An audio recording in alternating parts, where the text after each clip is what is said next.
On episode 530 of the 40 Plus Fitness podcast, we meet Jeremy and Zack, the hosts of the Fit Mess podcast, and discuss their weight loss, how they kept it off. It's a discussion of motivation, willpower, mindset, and a lot more. You're going to enjoy this conversation. If you'd like to see the show notes, go to 40plusfitnesspodcast.com/530.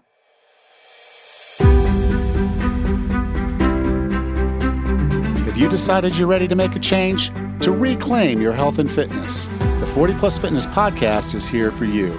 Each week, we dive deep into health and fitness topics that affect those of us over 40. I'm Alan Meisner. I'm an NSAM certified personal trainer with specializations in corrective exercise, behavior change, and fitness nutrition, a FAI certified functional aging specialist, and an OTA Level 2 online trainer. I'm joined each week by our co-host, Rachel Everett. She is an NASM certified personal trainer and a RRCA Level 1 run coach. Let us be your coaches as you find your way on your health and fitness journey. All right? Let's go.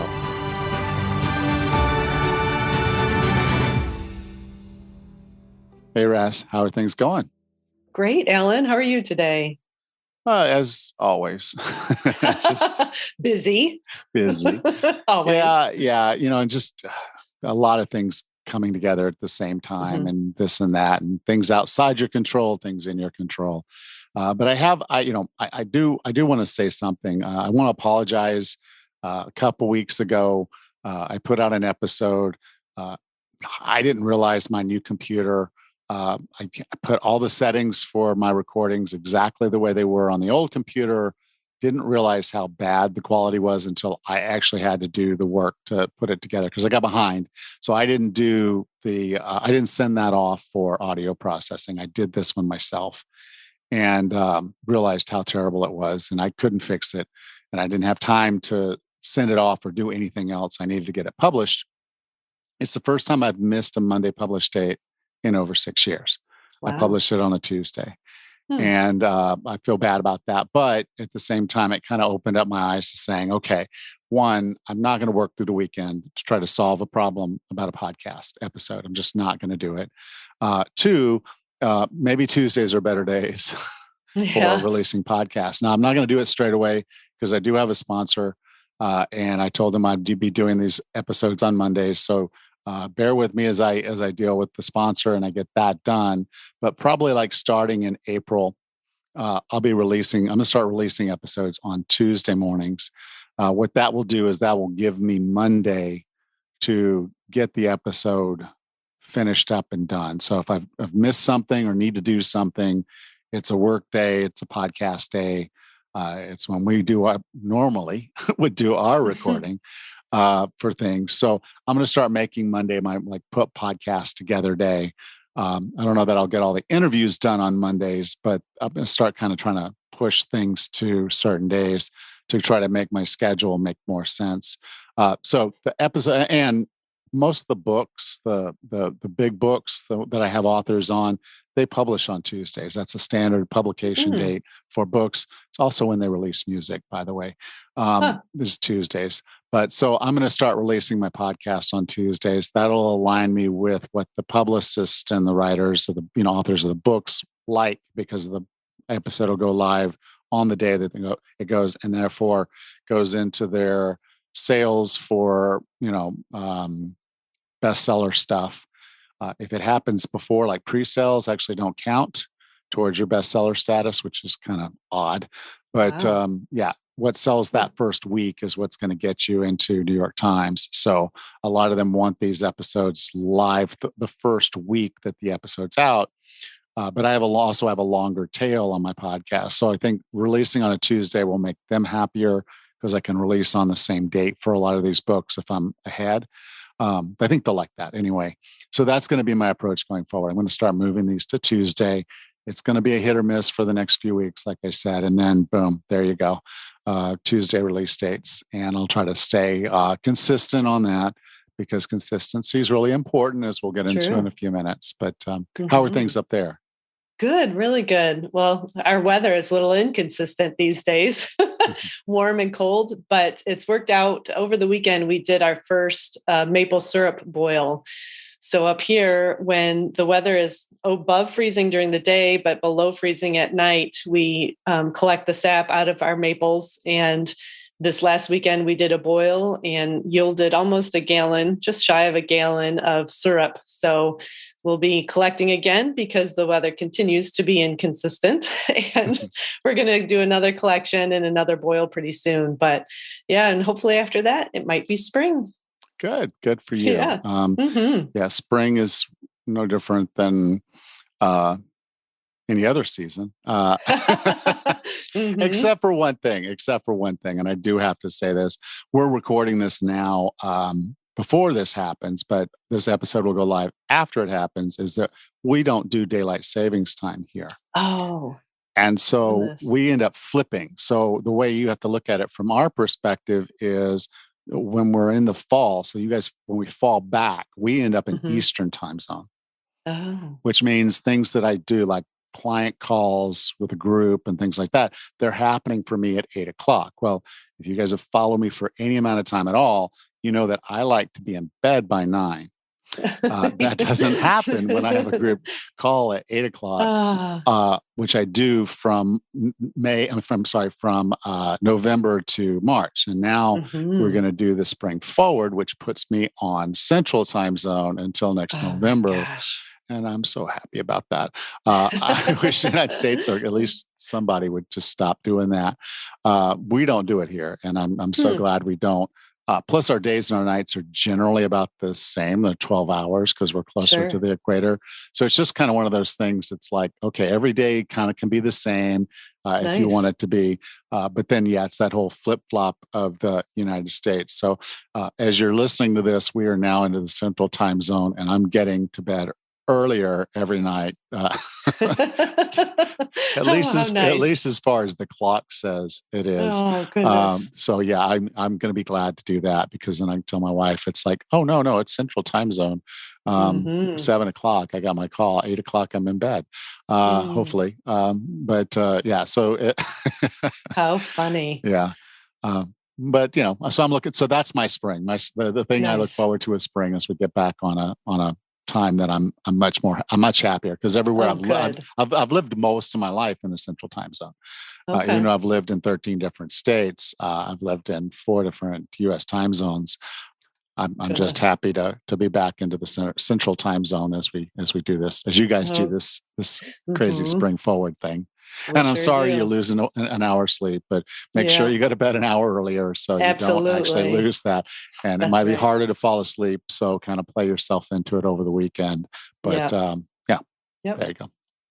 All right, you ready to have this conversation with Jeremy and Zack? Sounds good. Each of our 2 guests today have lost well over 100 pounds and kept it off. So they know a thing or two about mindset and motivation. Together, they founded the Hot Mess podcast, where they interview top experts about health and fitness each week. With no further ado, here's Jeremy and Zack. Jeremy, Zack, welcome to 40 Plus Fitness. Thank you so much for having us. You have the podcast called The Fit Mess, and I'm assuming, again, maybe I shouldn't assume, because I've learned my lesson about that in the past, is that's kind of a build off of the hot mess that we would say, but more related to fitness. Your assumption is close, but incorrect. It actually was more just a play on how much of a mess it can be, trying to figure out how to stay fit, mentally, emotionally, physically. And so it was really just more that, trying to share that struggle with our listeners and with our community, that we wanted them to know that they're not alone. We're here with them, learning right along with them, maybe a few steps ahead, maybe a few steps behind, but that's what we're there for, is to be a resource to people that are going through all this together. And it definitely gets messy. There's not a lack of information out there, and it seems kind of odd that we have these podcasts where we're putting information out there. But I try to act like I try to think like I'm a Sherpa. I've gone up the hill. Yes, exactly. And while I can tell you my route won't be necessarily your route, I'm a Sherpa that's willing to go up that route with you again and again and again. And then that's why I'm really glad to have the 2 of you on the show, because each of you have stories about how you changed things for yourself. You went from, and I'm actually going to call it normal, because being overweight, being obese in the United States is more and more becoming the norm versus the abnormal. And now you've found yourself pushing towards, I guess I don't know other way to say it, but being the outlier, the one that's in the, the not obese, not overweight category, and actually pushing your fitness up to higher levels. So I do want to get into that. Both of you have really great stories. So Jeremy, could you kind of start back with your origin story of what you did to fix your fitness, fix your health, fix your mind as you went through this process? Yeah, I was definitely one of those guys that sort of needed external factors to make it happen, and rock bottom to sort of be thrown at me. It was, probably about 10 years ago. I was 70 pounds heavier than I am now. I was deeply depressed, stuck in an unfulfilling job.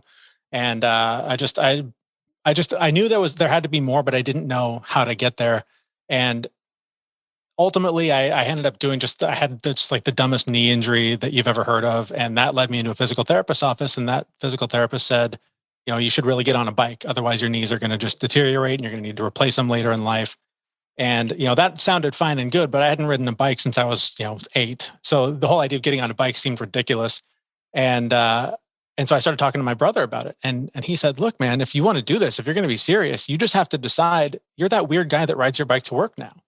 So go buy some cheap bike and start riding. And so something about him saying that, just about that, making a decision totally clicked for me. He's like, and I was like, yeah, I can totally do that. So got on Craigslist. Within a week, I had a bike and I started doing my bike commute. And it was amazing how transformative it was, because the need to be present in that moment when you're on a bike riding through city streets, there's nothing like it to force you to concentrate on the next breath. Other than sheer terror, yeah. Yeah, because you're going to die, right? If you don't do this right, you're going to die. And I found this weird peace in that, and just like letting all of the stuff. I had no idea how much my mind was just dragging me from thing to thing. And when I was there, that was where I found peace. And I just decided I want more of that in my life. And that led me into my therapist's office. And fortunately, he was a well-practiced meditator, and he introduced me to meditation.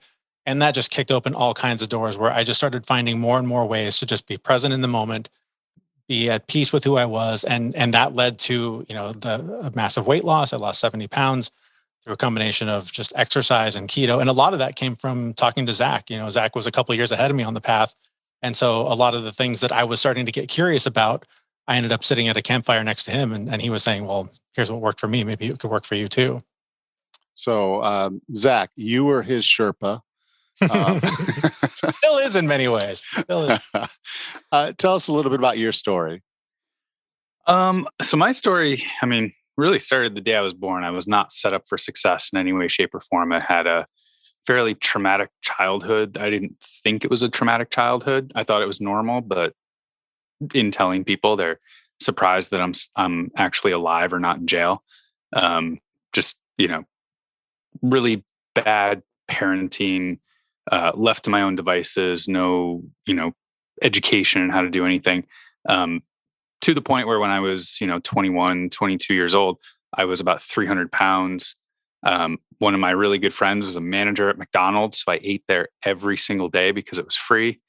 Drank 2 liters of Mountain Dew every day. Didn't move at all. Just, smoked cigarettes, smoked 2 packs of cigarettes a day. And just, one day I got my first real job out of college, and my boss looked at me and said, you smoke cigarettes. I would have never hired you if I'd known you smoked. And I was like, whoa, like mind blown. That's crazy. So I quit smoking. I started running. I started, signed up for a 5K. And that was kind of the start of it. I was like, wow, I can run a 5K. And I started to lose a whole bunch of weight. And then I started running all the time. And, like Jeremy was mentioning, when you're running, you're like in that mode. It's not quite like riding a bike. I know I was a little bit aggressive when I rode my bike in city streets, so I wasn't as worried. But, I just started running. The weight started melting off. And then I started working on, like going, wait a minute. Well, my mind is clear. I like this feeling of being focused. I like this, it's not muddy up there anymore. So I started exploring all the different ways to continue to exercise in a way that would clear up my mind. And then that led me down the path of, keto and like nootropics and biohacking and all of these things. And, fast forward many, many years now. And, I'm at a good weight. I'm, relatively healthy mentally, emotionally. And, like Jeremy was saying, we were at a campfire one day. I was telling him about all this stuff. And that's actually how the show was born. Was we kind of looked at each other and said, guys need to be having this conversation right here. So let's normalize it. Yeah. I mean, things you guys are saying, definitely resonates with my story. I consider myself the fat bastard. Hated my job, hated my life, hated everything about it. Was overweight, was unfit, and quite literally was just disgusted with myself. And anyone else that would have looked at me would have said, well, this guy has a perfect life. He's got this great salary. He's taking this vacation. He's doing these things. But no, I really didn't like who I'd become. And it was that wake up of, I can't keep going this way unless I'm going to keep going this way and the end is close. It was almost like, okay, I'm not going to fulfill whatever I was here to be. There's something deeper that needs to go on.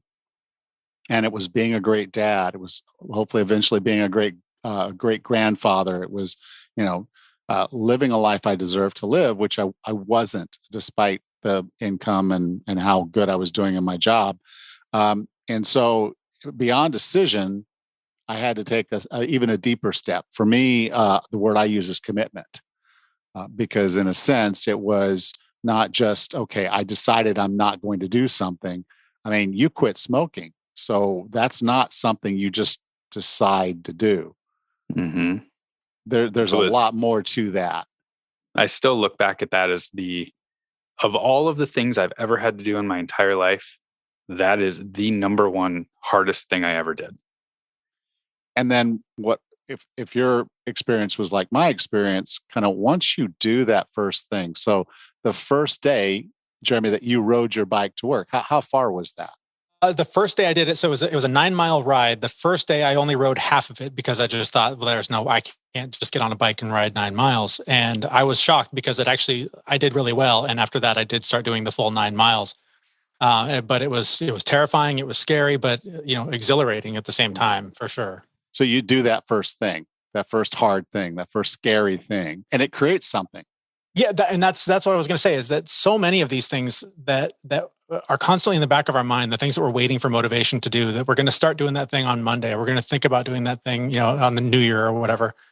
All that stuff, none of it matters. Like, you really just have to decide and take the action today. Like, you can't put it off, because if you put it off, you're really just still sitting with indecision. Even by saying, I'll do this on Monday, you're still sitting in the indecision. Even if you can, for example, this year, I hadn't been to a gym in months. I hadn't done any real physical workout in months. I'd done some running now and then. But at the start of this year, I decided that I was going to go to the gym every day. And I couldn't figure out like when it was going to work. So I got on my calendar and I put in a time to go every day. The whole first week I didn't go, but I took the first step of putting it on my calendar so that I could see and go, I'm neglecting this time. Like, I have the time. I have no excuse. The second week I went, and I haven't missed a day since, because I know I have the time. Now that I've gone, I feel good. I'm going in with a plan. I know what I'm doing when I get there. And just everything's falling into place from there. When I take that action leads to another one. I'm eating better because I don't want the work I'm doing there to be for no reason. That's the way that so many of these things work, is it's just such a domino. You have to just kick open that first door, and you'll be amazed at how many more doors you'll find on the other side that lead to a better, happier life. And now, a word from our sponsor.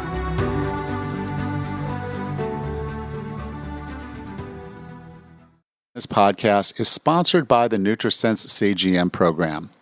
We talk about blood sugar a lot on this podcast because it is the root cause for most chronic illnesses. But knowing how food, exercise, sleep, and stress affect your blood sugar is difficult unless you test regularly. When you are able to track your blood sugar in relation to your lifestyle, you get actionable data. That's where the Nutrisense Cgm program comes in. With an easy and painless application, their continuous glucose monitor, along with the support from a registered dietitian, will let you know definitively what happens to your blood sugar as you eat, work out, sleep, or deal with stress. Whether it is a hard physical day while fasted, as I did recently with the gym move, or trying your favorite restaurant meal. I'm so happy the chicken vindaloo at Ohm restaurant doesn't spike my blood sugar. You'll have peace of mind that you're on the right track managing your health. The Nutrisense Cgm program includes a smartphone app that connects via near-field communication, NFC, to pull your data each time you sync the app with your monitor. You have the data and analytics you need. And your dietitian can answer all of your questions and help you take the steps needed to address your metabolic health needs. Head over to Nutrisense.io/40plus and use the code 40plus for $30 off your subscription to the Nutrisense Cgm program. That's NUTRISENSE.io/40PLUS. Use the code 40PLUS for $30 off your Nutrisense Cgm program subscription.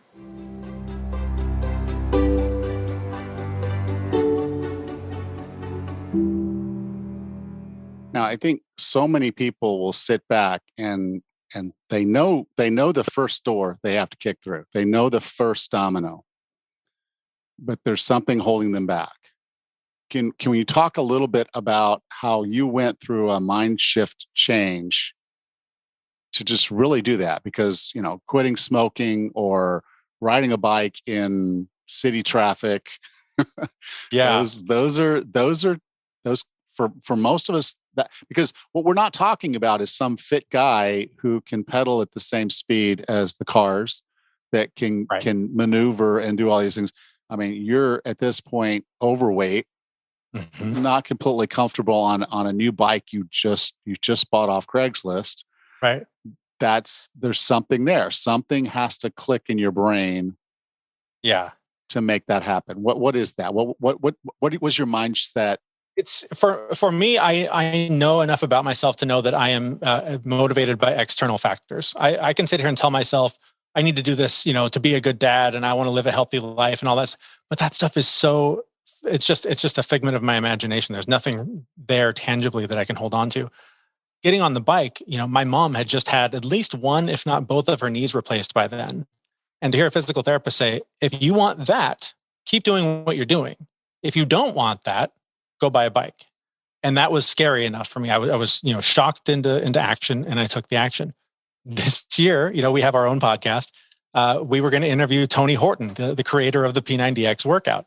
I had never done the P90X workout, and I just thought, I have to have some integrity here. I have to have at least done his workout to know what I'm doing. So I went and did his workout for a few days, just so that I knew what I was talking about. And then it turns out I fell in love with it. I'm like, oh, this is great. I'm going to just do this every day because this guy, I like his speed. I like his tempo. And so that's been pushing me. So for me, I have to look for, is there an accountability system? Is there a friend? Can I call Zack and say, hey, Zack, I need you to, text me every morning at 7 and say, get your ass to the gym, whatever it is. I know that I'm driven by something external. Something has to be bigger than me. And so I have to find what that is for whatever action is that I want to take. Yeah. And I'm kind of the same way. It's the external motivation, but in the last few years, I've been really trying to shift that mindset into external motivation, but for my future self. So, my 60-year-old self, I'm doing this for him. So, I'm going to go to the gym. I'm going to go not eat pizza today, even though I work for a company where I get free pizza. So that's really hard. I'm doing all of this stuff for the future me. And that was a good shift for me because I was always external motivated or needed that external motivation in order to get something done.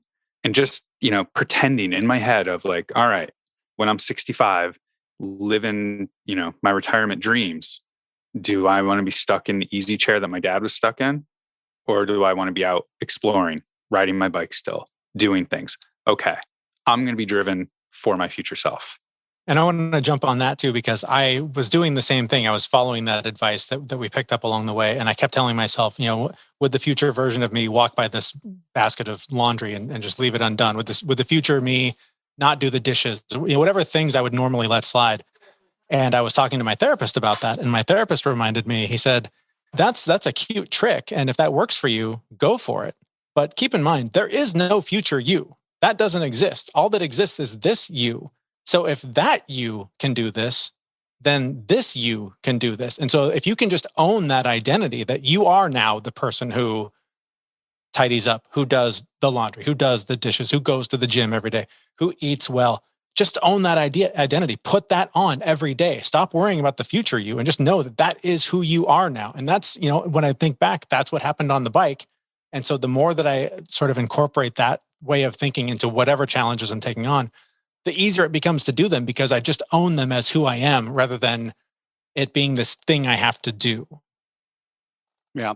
And I think, kind of the balance between what the two of you have said is that there is this concept of extrinsic reward or acknowledgement. So you have someone holding you accountable. And then there's this intrinsic drive. And the intrinsic drive is unique to you.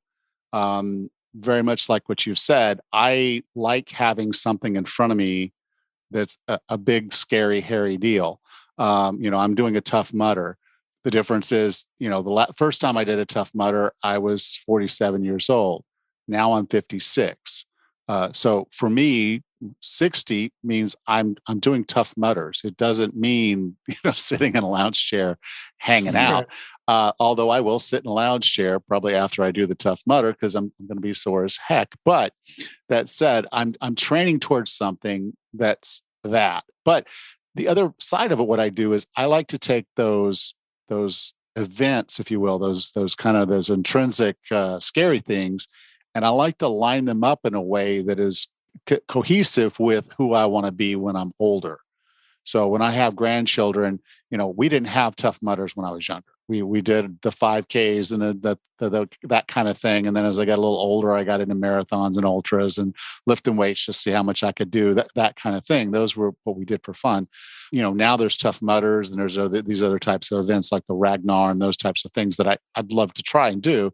I don't know what they're going to be doing in 10, 15, 20 years from now, but I want to be able to at least make an effort of doing it. I'm going to be the 75-year-old guy that's out there with his grandkid doing whatever crazy little thing it is, and that kind of excites me from a future perspective. So I can kind of get, well, it's hard to wrap your mind around it, but it's like I'm looking at it from a perspective of what I enjoy doing today, and it aligns with what I know that I'm likely going to enjoy in the future.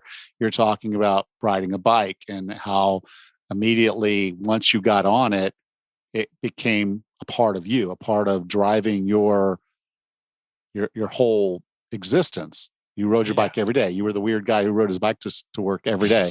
And then people probably watched you lose 70 pounds. It's like, I probably should buy a bike.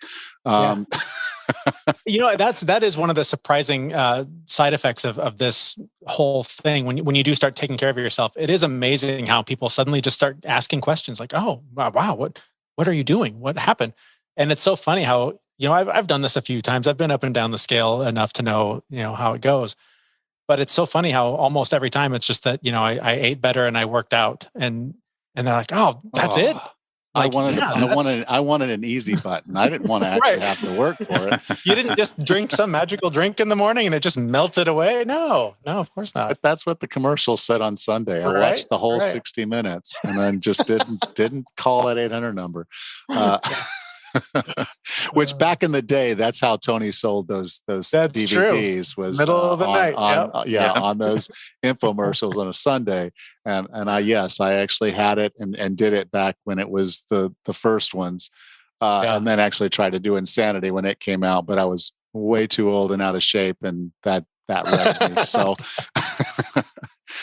Sean killed me. I love the Insanity workout. Well, I get it. A brute. I get it. It was just, but I tried to be 20 when I wasn't, and my body, it reminded me. So I felt like I had basically been beat to death by beat up with a baseball bat while I was asleep. And the next morning I actually had to call in sick for work because I couldn't get out of the bed. Wow. So, because again, I modify, man, you got to modify. No, this was the fit test. This was just that little test they do at the very beginning. Oh yeah. And I'm like, he's like, go as hard as you can, go as hard as you can. I'm like, I'm going as hard as I can. And then the next morning it's like, I can't get out of bed. Nope. So, there is that, don't let yourself get overexcited. Let your mind understand where you are and start from there. Like you said, Jeremy, you knew potential. You might not be able to ride the whole 9 miles to and fro to do your ride. And so as a result, you had a plan B. And then you realized, okay, I can actually do this. And then you were on it. And I imagine after that, you're probably looking at your time and saying, okay, I can get to work in 6 minutes. I can get to work in 5 minutes. When I got down to like 33 minutes, I was like, oh, this is awesome. Yeah. When it was shorter than riding the bus, that was when I knew this is it. I'm never riding the bus again. There you go.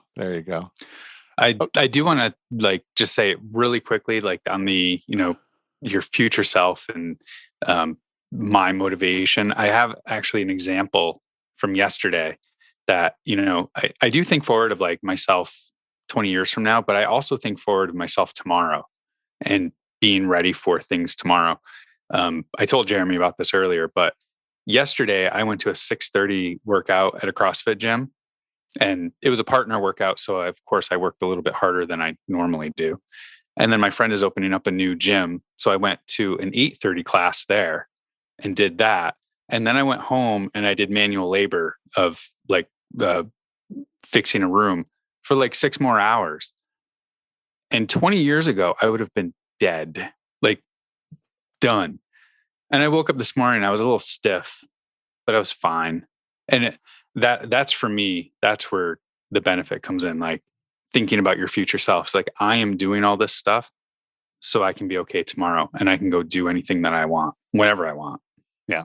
Well, we're moving the gym. And so that's kind of one of the things is, the concept of moving weights around, moving these horse mats that weigh 100 pounds and are awkward, and just getting those things in place and knowing I'm probably going to have to move them a dozen times to get them where I want them to be.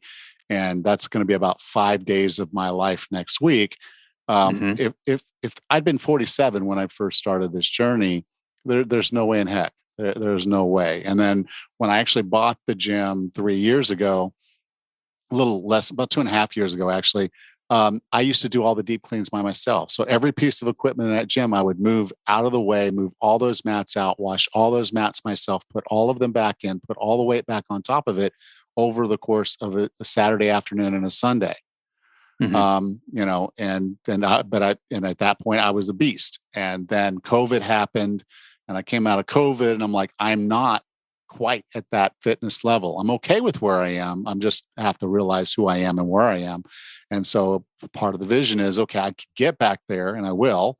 But right now, I'm going to hire strong, healthy people to help me move some of those horse mats and some of those weights, because there's no reason for me to try to kill myself to do those things. So it's a balance, and it's having the right mindset of knowing what you're capable of and pushing yourself and pushing those comfort zones.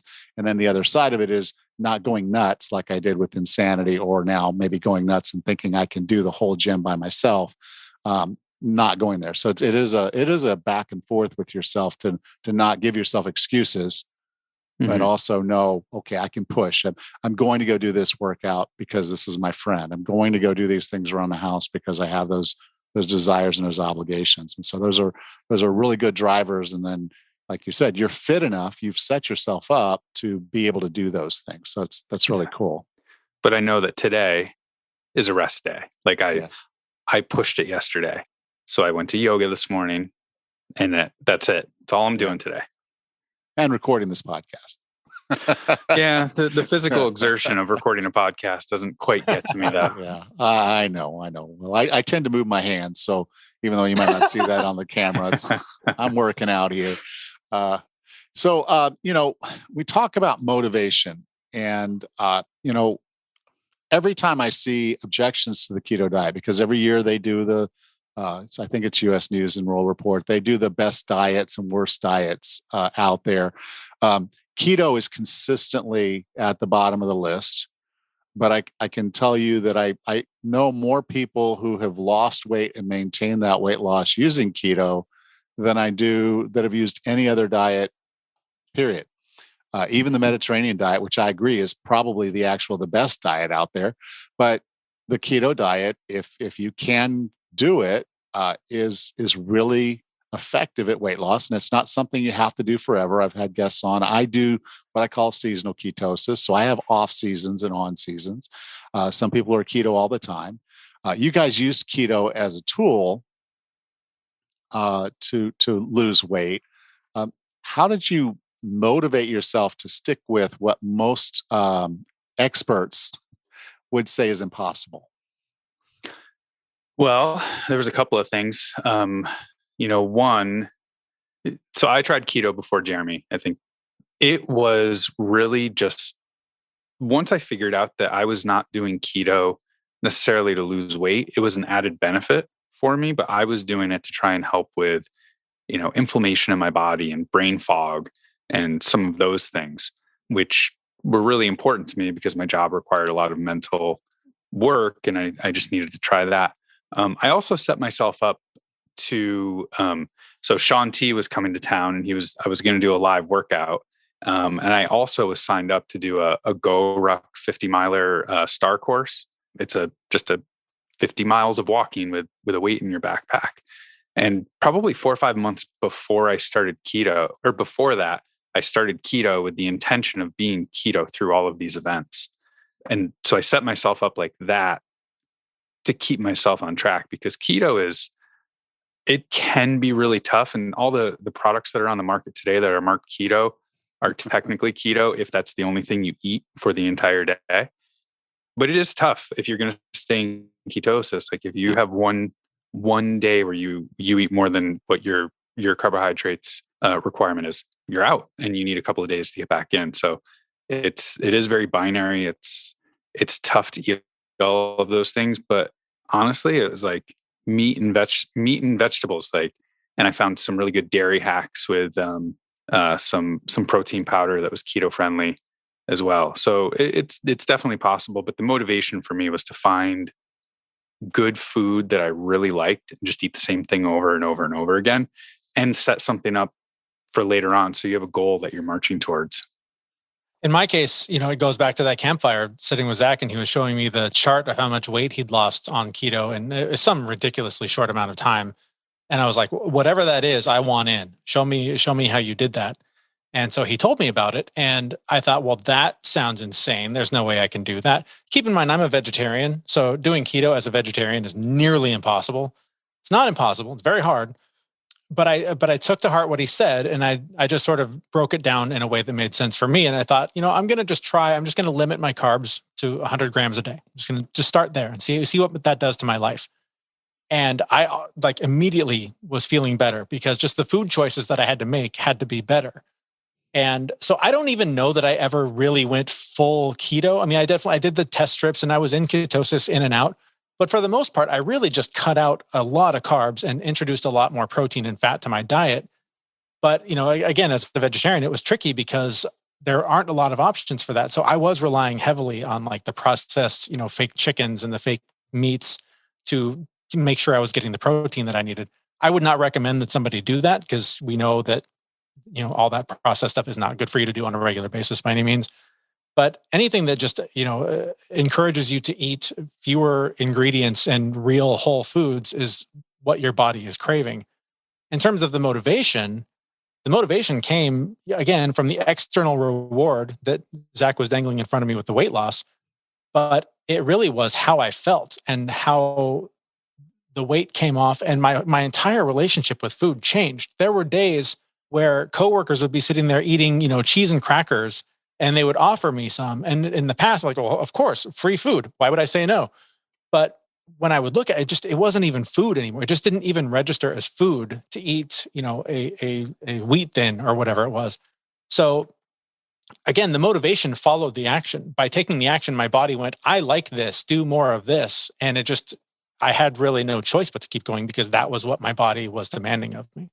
So let's take a little bit deeper in that, because I think what you said there is super, super important. Your body told you this is good.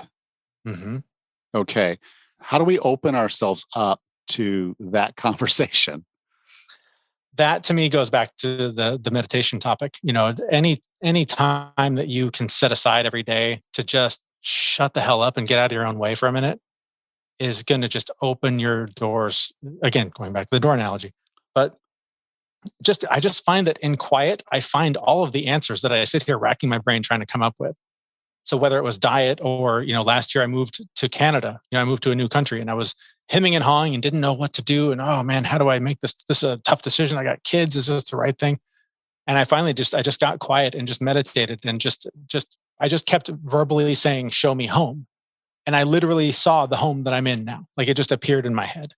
So that doesn't happen without my meditation practice. That doesn't happen without just taking time to get quiet and just listen to God, universe, energy, whatever your thing is. I don't subscribe to any of them, but there is something in me that gives me the answers, that gives me a path to follow. If I can just get quiet enough to hear it, the answers are there. Shut up and listen. Yeah, that's where all the answers are. Yeah. Zack, I define wellness as being the healthiest, fittest, and happiest you can be. What are 3 strategies or tactics to get and stay well? Move your body. Like that's number 1 for me. I know if I'm not moving in some way, shape, or form, everything else kind of crumbles and falls apart. I go to the gym every single day for something. I'll either go for shoulder PT or do a full workout or go to, good, power yoga class or something like that. But that is the number 1 thing for me. And then second is the mindfulness bit, which is why I go to yoga quite a bit.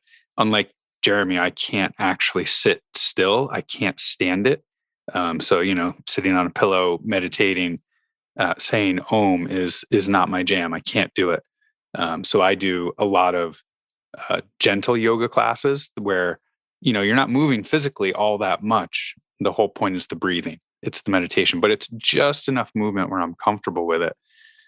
And then the third thing for me, and this actually ties into what we were just chatting about, was, I read Tim Ferriss's 4-Hour Workweek book a long time ago. And there was one piece in there about, doing the opposite of what everyone else is doing and you'll find your way. And I did that for nutrition one day. And I decided to just stop eating for a couple of days and fast. And I uncovered all of my emotional eating in that moment. So, the number 3 thing for me is like eating in a way that that's nourishing your body, not emotional eating, figuring out what your patterns are, why you eat what you eat. And to Jeremy's point, right? Like listening to your body and understanding that message. So for me, it was fasting unlocked a lot of that stuff. So moving my body, mindfulness, and eating the right things to nourish your body. Thank you, Zack. Jeremy, I define wellness as being the healthiest, fittest, and happiest you can be. What are 3 strategies or tactics to get and stay well?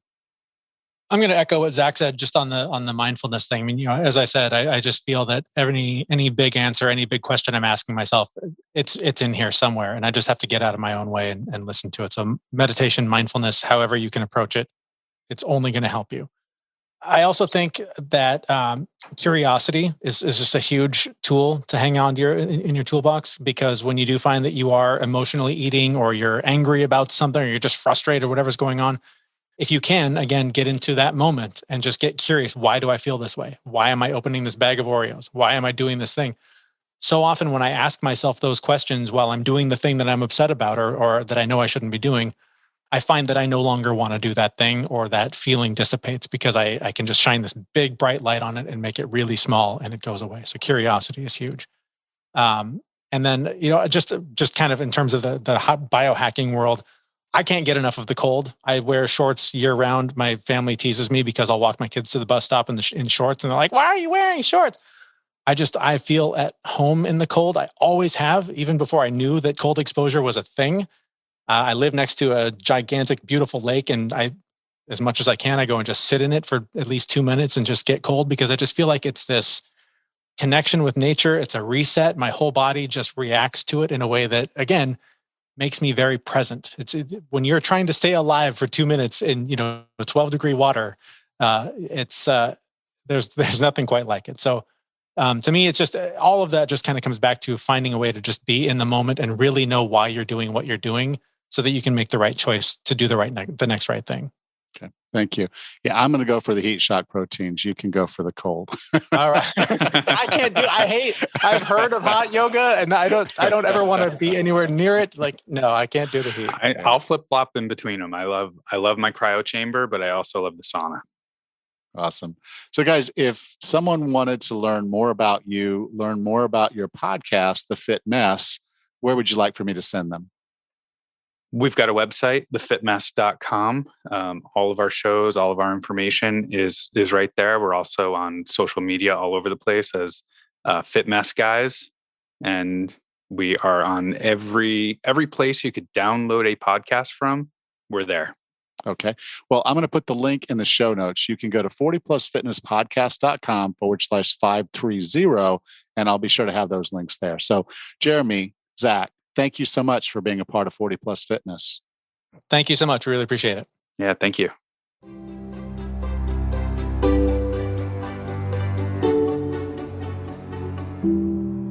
Welcome back, Raz.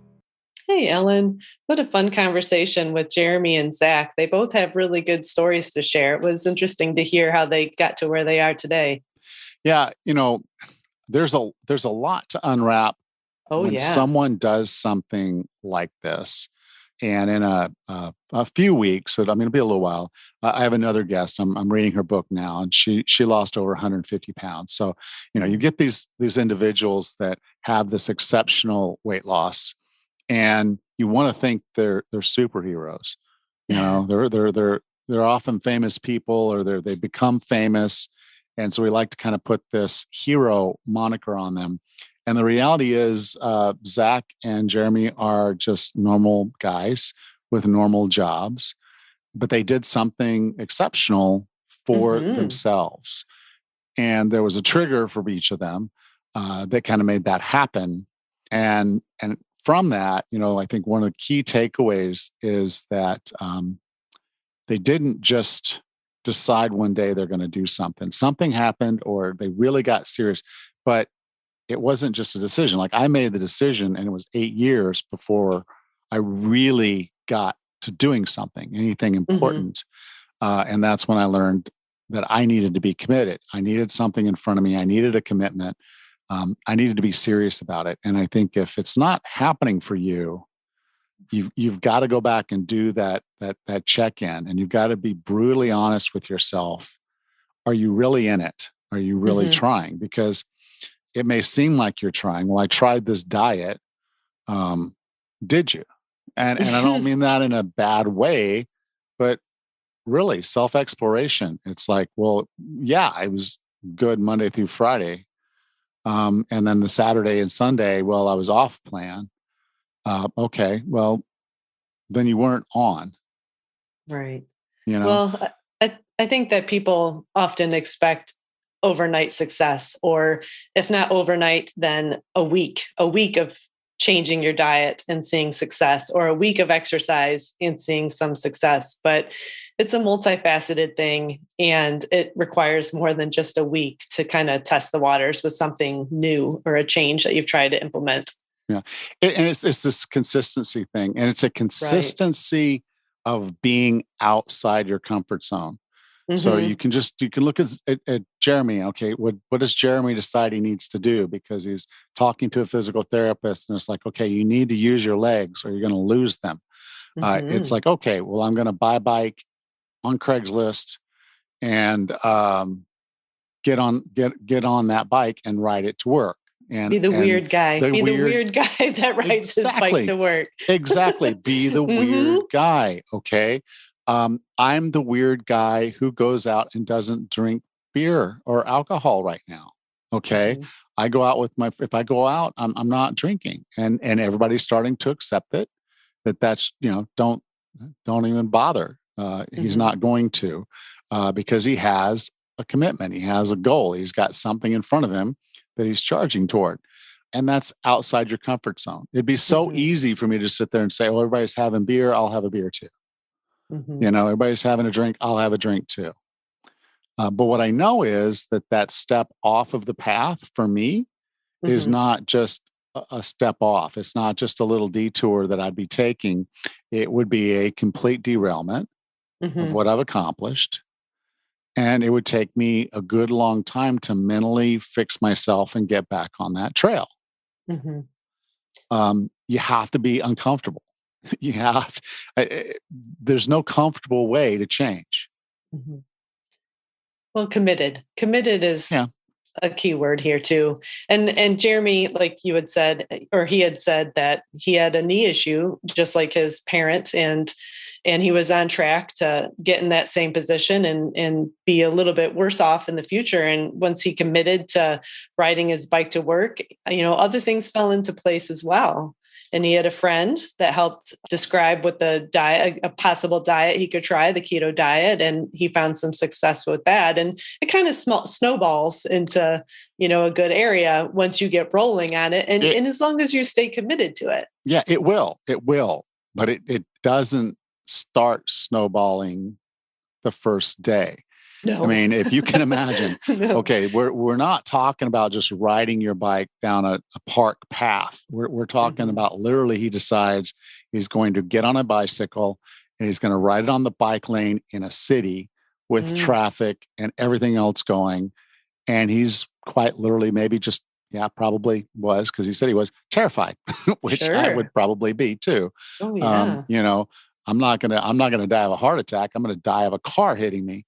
Right. But he had to put himself uncomfortable, and he put some safety things in there because he knew, okay, riding 9 miles the first day might not be something he could actually accomplish. It turned out it was, but he was not just dumb and saying, okay, I'm going to do 9 miles the first day. He said, okay, I'm going to start and I'm going to figure out if I can ride my bike to work, and I will ride my bike to work. And yes, I'll be weird. I'll be uncomfortable. I'll be outside of the norm. I will do all those things that are outside my comfort zone. And he did that. And he had a friend that, in Zack, that had done keto to lose a lot of weight. And so he said, okay, tell me about this. And, I tell people about things all the time.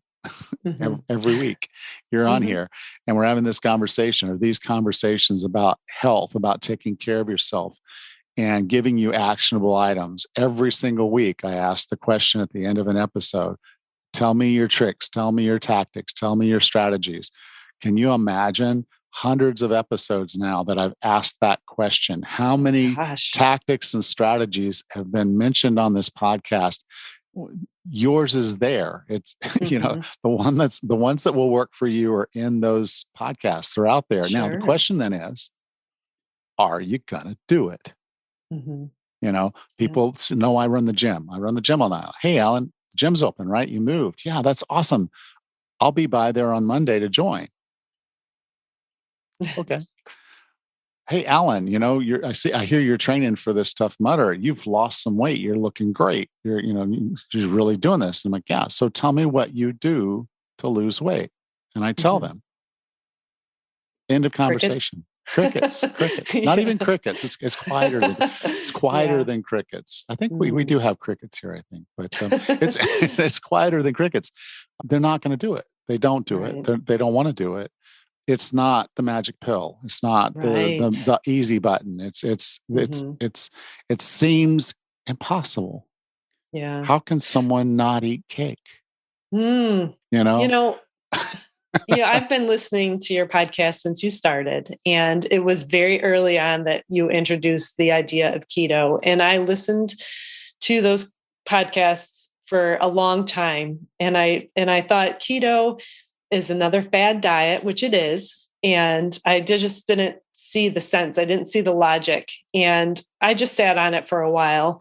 But when I did try it, it agreed with me. I mean, not right away. I certainly had the keto flu like a lot of people do. But, over time, it really does agree with me. That particular way of eating does agree with me, but it did take me a while to come to terms with it. And at least the parts of it that I can easily agree with. And then a lot of people would. No sugar, because I really believe sugar is not good for you. We've talked about that. And no refined grains, no white flour, no white rice, no white pasta and any such thing. There's just no nutrients in it. And over time, it works with me, and I'm very committed because I feel good when I eat well and healthy foods, whole foods, real foods, and it works for me. And other people might find the similar success with a vegan diet or vegetarian diet or any other diet that has a name that's out there. But the point is that you have to try something and you have to give it a chance. Changing your diet for a week is not going to yield any sort of livable, useful results. You need to try something for a long time to be committed to it for some time. Well, before we got on here, you used a word, and I think it's a really important word for us to put out there. And the word is gap. Yes. There are gaps, if you will, in this path. It's not a straight line. There's gaps. There's bits that aren't there that you have to fill in those gaps, and you have to make it happen. You have to do the work to get there. The very first gap is the start. You've got to get momentum, and you get momentum by actually starting. If you've ever tried to push a stalled car, when you first start pushing, it's heavy. Even if you're going slightly downhill, it's still heavy to get the car going. Once you get going, you get some momentum. Okay. Same way with anything, that one thing that you're going to do. Just pick one thing. For Jeremy, it was riding his bike. Right. For me, it was eating whole food. It was literally, okay, if it didn't walk this earth or grow in the ground, if it was not alive at some point and I can't recognize it as being something alive, and I mean really alive, there was not any of this, these were oats, so I'll eat oatmeal. No, not even close. If it did not resemble something that was alive, meaning I could not pick it out of the ground and it be what it was, I didn't eat it. Okay. That's strenuous that's the paleo I did. And as a result of eating that way and trying to stay satiated, I went into ketosis. Okay. Then there's the gap when it starts getting hard, when things plateau. That first weekend where you say, okay, I'm not going to drink alcohol. That's going to be one of my main things. And I'm going to eat whole foods. And those are my two biggies, the two rules. And then you get to the weekend and it's like, oh, well, come over to my house. We've got the ball game coming on, and, they've got all the food and all the stuff set out, and you're kind of like, okay. And they got the beers and all that. Have yourself a beer and have some. And before you know it, you're digging into, the cheese and chips and all that. And you're drinking the beer and it's like, oh, I'm over here, making these hamburgers and hot dogs. You want one? And yeah, you end up with one of each or both or more. But you see, it's the gaps. There's those things that you've got to get past. And then the snowball starts to happen. It's like, oh, I have more energy. I feel better. I've lost 15 pounds. My knees don't actually hurt when I get out of bed in the morning. So I could actually go for a walk. And you go for that walk and you're like, that felt pretty good to go for that walk before I got ready for work. Kind of woke me up, got me going. I could listen to Alan's podcast, Rachel's podcast, maybe not the whole thing in one walk yet, but you'll get there because we go a little longer now. But the whole point being is you're going to have these gaps. You're going to have these things that happen. And that's what, for the first 8 years of my journey, was the problem, was I had made the decision I wanted to do something.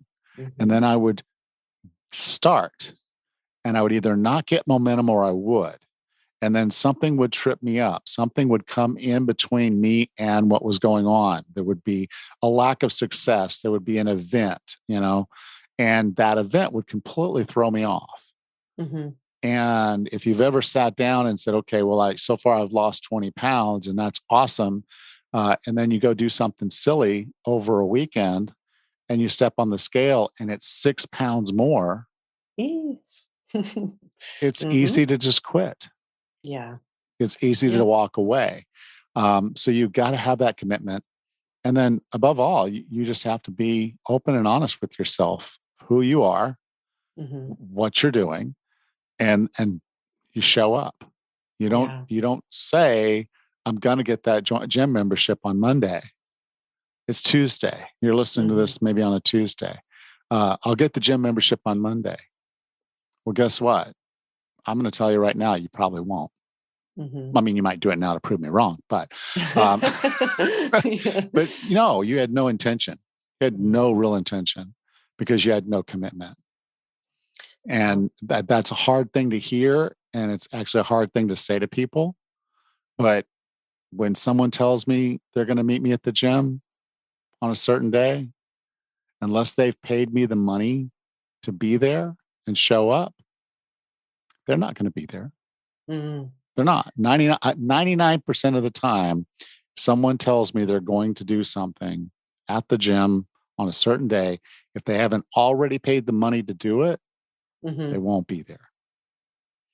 Yep.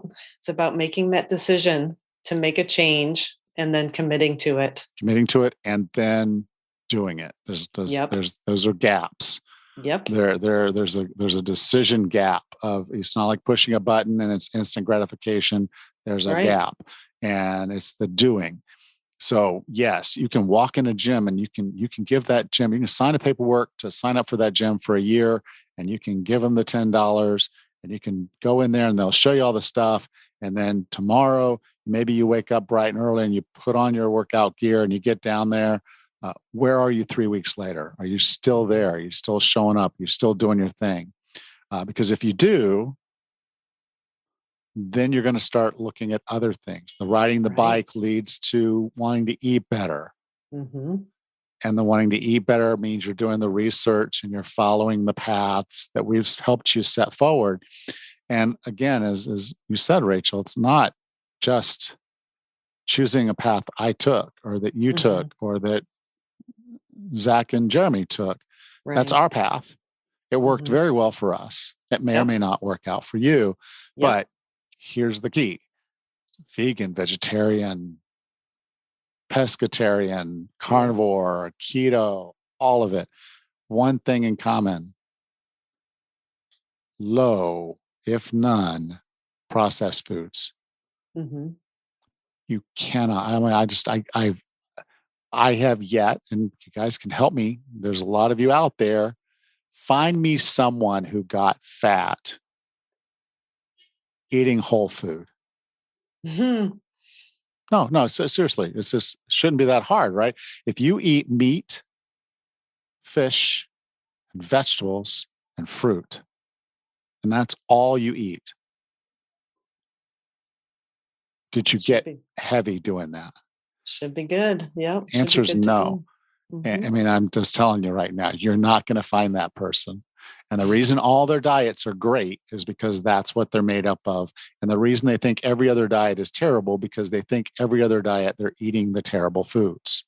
So a vegan thinks all we keto people eat is bacon. And unfortunately, we sell that because, you get to eat bacon, but you don't live on bacon. All. No. Bacon can be a part.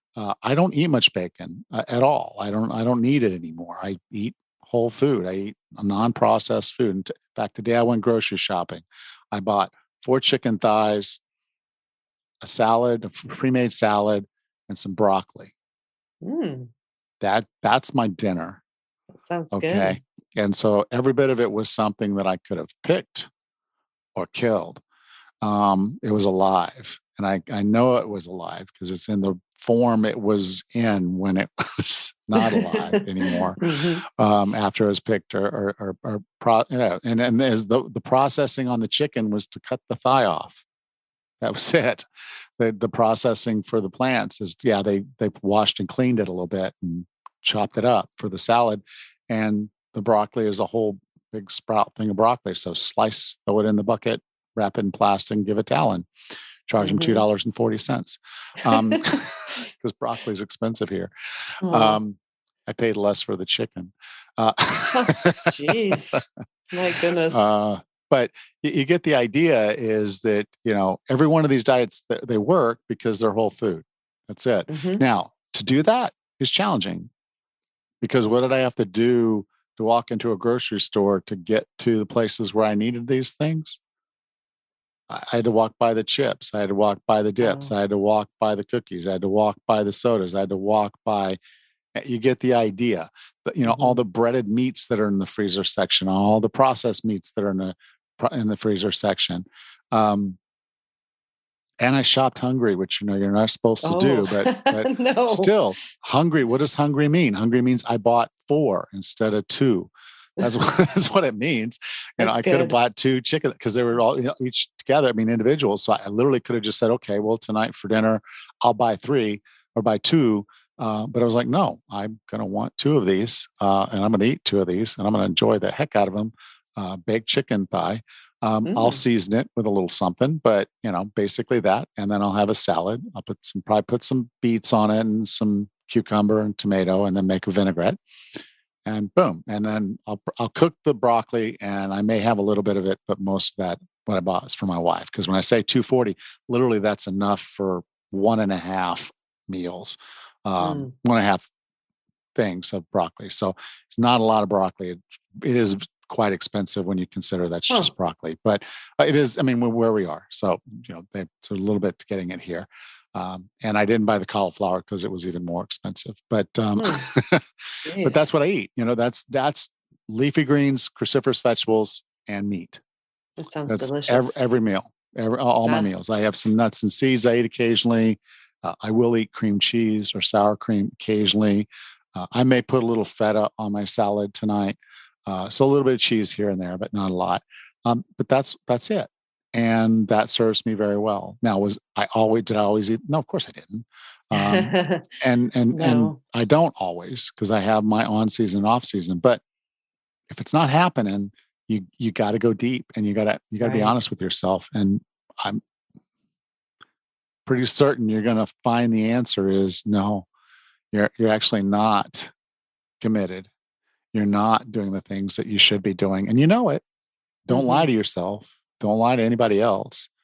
If it's not happening, you're not flawed physically or otherwise. You just haven't made the commitment yet. You're not emotionally where you need to be to make this happen. And that's okay. Accept that. You're not there. That's cool. You're learning things. These are tools. Build your tool chest. But don't pretend you're doing the right things and be disappointed with the results if you're not. 80-20 is not Monday through Friday. That's not the math. So let's be honest with ourselves. Let's make the right decisions. And we've gone long on this, but quite literally, this is going to be, I think we're on episode 530. 30. Yeah. This one's 530. Yeah. It's nothing new in the sun. Really. People are going to ask, how do you do 530 episodes? It's like just finding one more person to listen that gets it and changes today. That says, you're right. I haven't really gotten uncomfortable yet. I really haven't gotten out of my comfort zone and said, this is important. And it's not that you can't ever have a piece of cake. You can't ever have a piece of candy or whatever it is, whatever your thing is, or can't ever have another beer. That's not what we're saying, because you can manage that back in at some level, either as a sometimes thing or as like I do, a cycle in and out kind of thing. But you got to figure out what works for you first. But if you don't do the big thing to get where you want to be, then there's no off ramp. You never got on. And you might not even be driving down the frontage road. Yeah. Well, like Jeremy, he had a scared straight situation. He was told that he's going to have problems in the future if he doesn't make a change. And Zack had a tough childhood. He had a long ways to go with his health as well. And it's when you are made aware of a situation, you need to figure out how you're going to change it and commit to that change, and bridging that gap between learning you need to make a change and committing to it and actually doing it, it's hard sometimes, but there's a lot of resources out there. There's a lot of people that can help. And even us on this podcast, reach out to Alan's website and ask a question. If you need help or support, that's what we're here for. Yeah, absolutely. And, that's the big thing is just reach out, get this thing started, because he had a scared straight moment. He and did. Unfortunately, there's a lot of people, their first heart attack is their last heart attack, right? Because they're not alive to have another one. People are dying at ages of 40 and 30 with heart attacks. It's their only heart attack. It's the last one. It's the only one. And it's the one that ends their lives. And so the whole point being is not that that's your fate, but just recognize that some people's wake-up calls are also their goodnight calls. So don't let that be the case. We know that your health is where it is. If you want to change it, you don't have to have that huge health scare. It's it's there. It's there. Have it mentally, go through it, get yourself together, and make the change. Yep, absolutely. All right. Well, Rachel, I'll talk to you next week. Great. Take care, Ellen. You too. Bye. Thanks. Bye-bye. Next time on the 40 Plus Fitness podcast, we meet Diane Macedo and discuss her book, The Sleep Fix: Practical, Proven, and Surprising Solutions for Insomnia, Snoring, Shift Work, and more. Until then, have a happy and healthy week.